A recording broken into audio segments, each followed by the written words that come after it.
Hello and welcome to Ukraine Today. I'm Volodymyr Solohub. On Monday, at the United Nations General Assembly, during the Russian president's speech, a group of Ukrainian MPs and government officials staged a quiet protest by raising blood-soaked Ukrainian flag. And right now, I'm joined by one of the participants of this protest, Ukrainian MP Ганна Gopko. Ганna, welcome to Ukraine Today, and many thanks for joining us. And giving me the opportunity to brief you, to give you some update about the situation here. Yeah, Ганna, let's begin with the most recent events. During President Putin's speech, you rose Ukrainian flag, which was brought from the war zone in eastern Ukraine. Can you tell us why did you do that? This is the peaceful protest against Russian aggression in Ukraine. By this action, we would like to raise the world's attention to the aggression in Ukraine. So this peaceful protest was another signal and sign to Mr. Putin that he has to stop his aggression and fulfill and comply with the Minsk obligations. Ганna, can you tell us what do you expect to achieve by this protest? First, we cannot keep silence when a lot of people have been killed. More than 8,000 people have been killed during the war in the east of Ukraine. And also, Ukrainian society, Ukrainian people expect to see the real ceasefire and the real withdrawal of heavy weapons, artillery from Ukraine's territory. This is why it's important to stress and emphasize on the world that Putin has to comply with his obligations. And he has to first quit and go from Ukraine's territory and also to return Crimea. And our key messages is here that conflict started from illegal criminal annexation of Crimea, and the conflict will be over, the crisis, when Crimea is returned to Ukraine.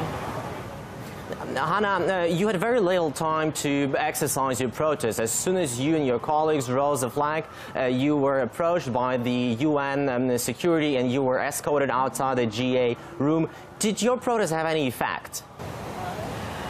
You know, there are some rules within the UN, and during the General Assembly, everybody has the same rights. But aggression, Russian aggression against Ukraine, this is the violation of all international rules. This is the violation of the statute of UN. This is the violation of human and international principles. So we think that to give a floor to Mr. Putin after his efforts and annexation of Crimea, and also before the situation in Georgia, and now in Syria, when he wants to be considered as a peacemaker, I think this is the wrong position. This is why we were fighting for principle with very proactive position to remind the world about Putin, who is he in real life. Yeah, Hanna, but my question is, did you have enough time to stage your protest? You were very promptly led outside the GA session room, so did it have the effect? You know, after this peaceful protest, when a lot of people took the pictures of this protest and then start asking about this flag and who are these people and why they are protesting.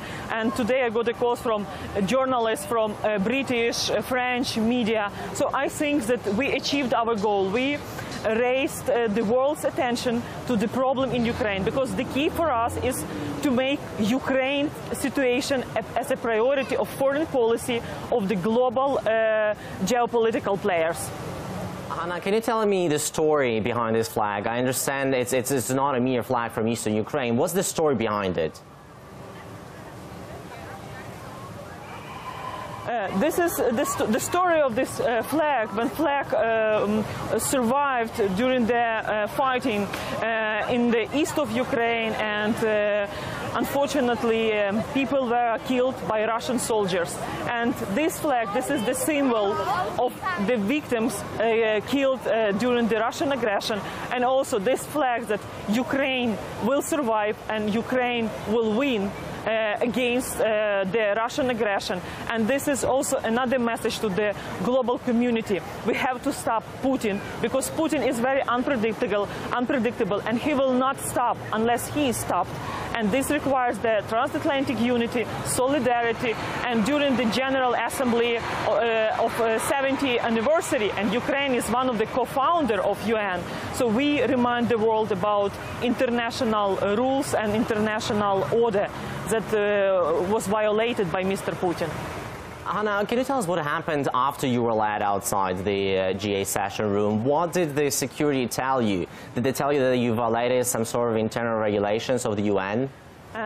Unfortunately, the representatives of UN took the badges from us and told us that we will not be allowed to visit the General Assembly till the end of the session. Ганна, can we talk a little bit about the speech of President Obama during the GA session? There was a lot of criticism towards Russia. How did the Russian delegation react to this criticism?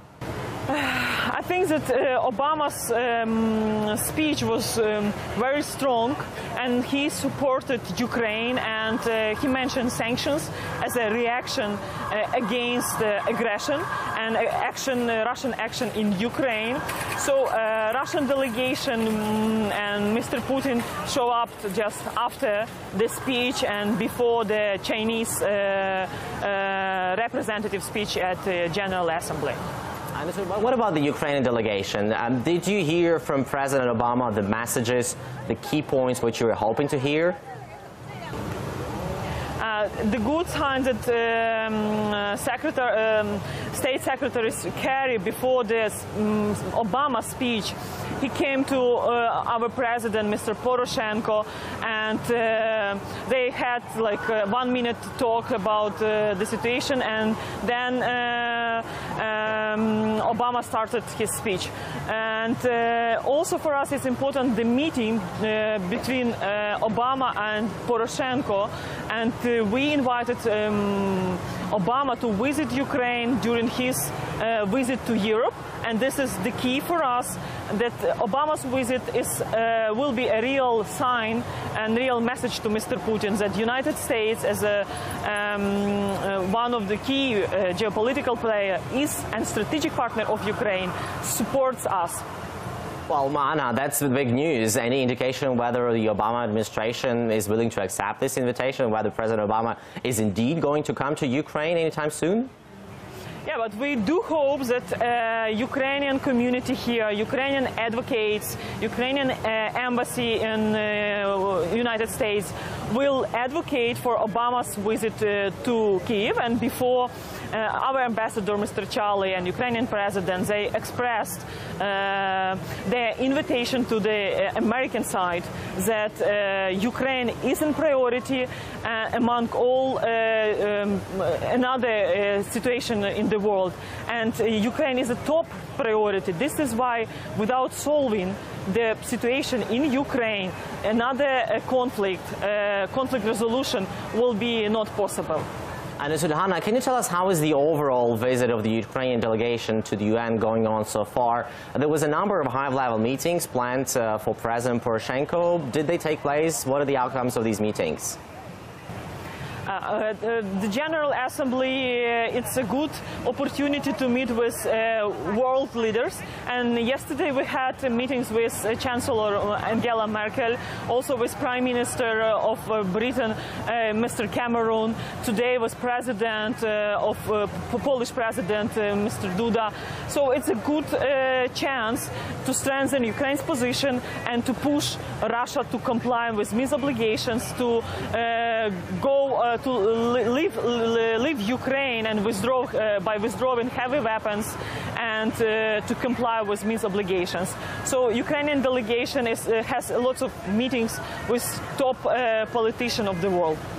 Yeah, Ганна, but there were a lot of these meetings, high-level meetings in the past, and it doesn't seem that they have reached their goal. The Russian troops are still in Ukraine. Russia is still backing its militants fighting in the Donbas region. So do you think that these meetings during the GA summits will be any different? Do you think there will be any real outcome out of these meetings? Yeah, this is important because after the GA summit will be the meeting in Paris and Normandy format, and it's important for us to get approval from Merkel that Germany will not recognize the fake elections that now terrorists supported by Putin want to organize in temporary occupied territories. Also another proof about sanctions. So it's important for us to generate international support and to coordinate our efforts to make pressure on Mr. Putin. Understood. Ганна, many thanks for finding the time and talking to us. This was Volodymyr Sologub for Ukraine Today, together with Ukrainian MP Ms. Ганна Gopko, who staged together with her colleagues a quiet protest during the GA summit at the United Nations on Monday during Russia's president's speech. Thank you for watching us.